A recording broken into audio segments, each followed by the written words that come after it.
Voilà deux équipes en manque de résultats qui se font face au Hameau, la section paloise qui reste sur 5 défaites de rang, tandis que le Castres Olympique n'a gagné que 2 matchs cette saison. 3 partout après l'ouverture du score d'Astoy pour les Palois sur pénalité. Et la réponse d'Urdapilleta pour les Castrais. Cette touche du CO justement, Gaëtan Barlow qui lobe son alignement, mais en avant de Hugo Bonneval. On ne l'a pas signalé, mais les conditions de jeu sont difficiles à cause de la pluie. Filippo Nacosi qui accélère sur son aile et percute Charlie Mallier. De l'avancée et du rythme avec le soutien de Rory Cocotte. Les avants qui se réorganisent dans les 22 mètres. Des points de fixation.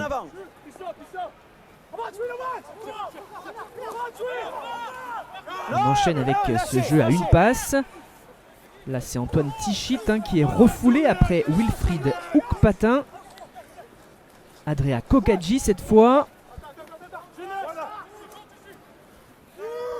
Vaipoulou, ça ne passe pas. On sent cette patience, cette détermination sur cette longue séquence. Baptiste Delaporte. Tout le monde participe. Gaëtan Barlow que l'on retrouve. Voilà plus d'1 minute que les Tarnais sont à l'attaque dans les derniers mètres.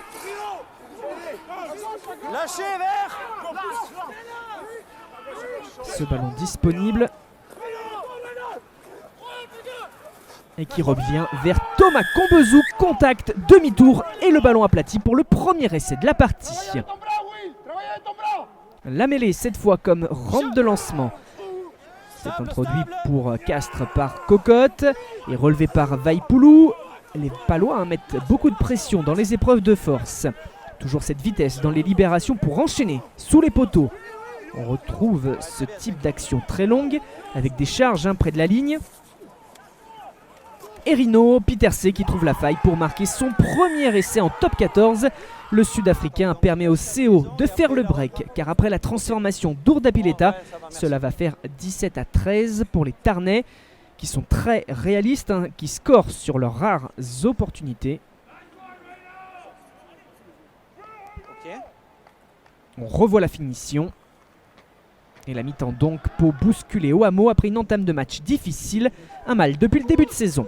La 66e minute, le score n'a pas bougé. Le lancer de Lucaré pour les Béarnais, capté par Pierrick Günther, déjà au départ de l'action pour venir plaquer Combezou et gagner cette touche. Une tentative de portée, mais la faute castraise. Il y a donc avantage sur ce maul. L'avancée qui est au rendez-vous. Clovis Lebaille qui ressort le ballon pour permettre la prise d'espace sur les extérieurs. Mike Harris et Antoine Astoy combinent toujours cette vitesse. Martin Puech. Ça pousse comme le CO en première période. Ces longues phases où l'on se montre patient en attaque. Comme le dit Monsieur Trénini, on est toujours sur l'avantage. On est toujours sur avantage pénalité. À une passe, des percussions, de l'avancée. Encore ici. Et là ce jeu après contact debout qui permet à Jalé Vatouboua de trouver l'ouverture et de relancer le suspense dans le final avec cet essai important. Transformé, ce qui fera 10-17. Les fins de match sont souvent un moment fort pour Pau cette saison. La finition de Vatouboua. L'essai de l'espoir. 7 points de retard pour les Béarnais. Sauf que cet essai ne permet pas de renverser la vapeur. La pénalité d'Astoy à la 79e fait rentrer dans le bonus défensif. Succès de Castres à Pau, 17-13.